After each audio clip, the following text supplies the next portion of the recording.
when I was younger, like one of the hardest kind of lessons that I ever learned. I always remember Ken Gallagher, who's a legendary kind of writer for the Herald and various other papers.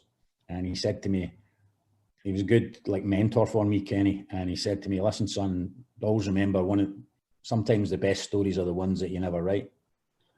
And I never understood what he meant really. It was more about you'll learn some stuff, you'll see some stuff, you'll hear some stuff, but don't write it and you'll get a better story down the line if you have the trust of the guy who might be giving you that story. That was the kind of point of it. And I remember after, it was funny when I was watching Neil Lennon have that week recently, where he lost 3 games in a week or whatever after the Old Firm game, and then, they struggled in Europe or whatever. And I remember back to '94, and Walter was in charge at Rangers, and they lost to Falkirk in the League Cup, lost to AEK Athens on the Wednesday night, I think, in Europe. Yeah. And they lost to Celtic in an Old Firm game, all at home, all at Ibrox. I remember that. In the space of a week. And, it was like, obviously that doesn't happen very often. And after the European game, I speak up, not so great now, but which is ironic given I'm in Canada and it's bilingual, but my French at that point was pretty good. And I got friendly with Basile Boli.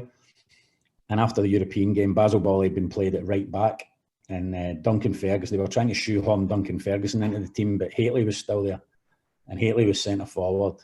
Duncan Ferguson played it outside left. So I'm sure a lot of Rangers fans will remember that night. And they lost at home. They lost home and away to AEK Athens, crashed out of Europe. And I spoke to Bolly after the game, and he said, speak to me. And I was like, oh, so I go and speak. And he says, come and see me tomorrow. Cameron House, I will give you a story. And I'm like, oh, okay, no problem. So I went out, John, and needless to say, he wasn't impressed at playing right back. He'd scored the winning goal in the Champions League final the year before, centre-half for Marseille. And he wasn't impressed that he was playing right full-back. And he slaughtered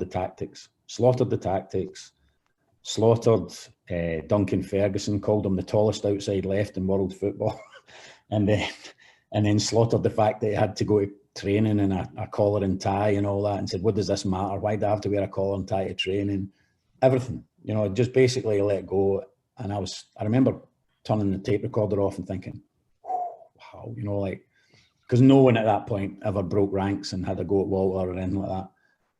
And I thought, I've got to write this, it's such a good interview. I went back, told my boss at the Sunday Mail, Jim Cassidy at the time, who was my editor, and told the sports editor, George Chain.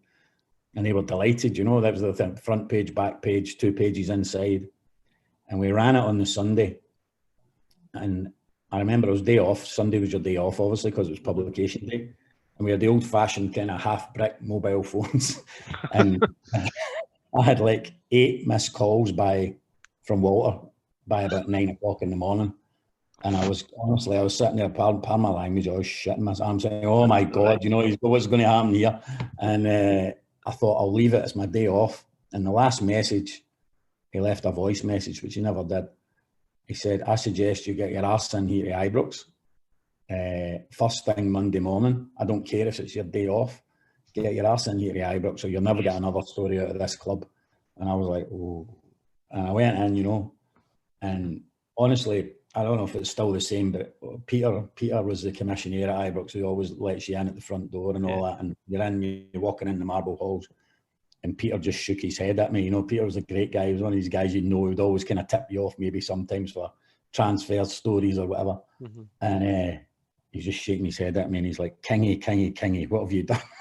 And the next thing I know, from the kind of right-hand side of the hall, Walter comes barreling out and he goes, my office, you!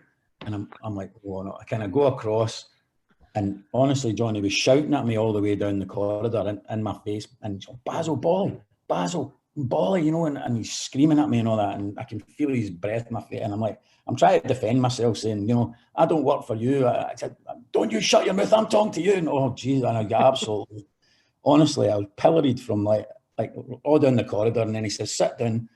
And then I went into his office and he said, sit down. And then he said, no, don't sit down because you'll not be staying. And I'm like, oh my God. And he says, you're banned. That's it.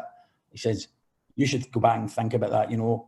If you'd had the decency, I'm not caring about the interview, but if you'd had the decency to tell me before that you were doing it, and it was getting into the paper, then I wouldn't have choked on my cornflakes on Sunday morning. And I was like, and I'm like, right. And he goes, away and think about it. You're banned for 2 weeks. And that was me. I had to go back and say to the Sunday Mail, I'm not allowed in. Like I couldn't go.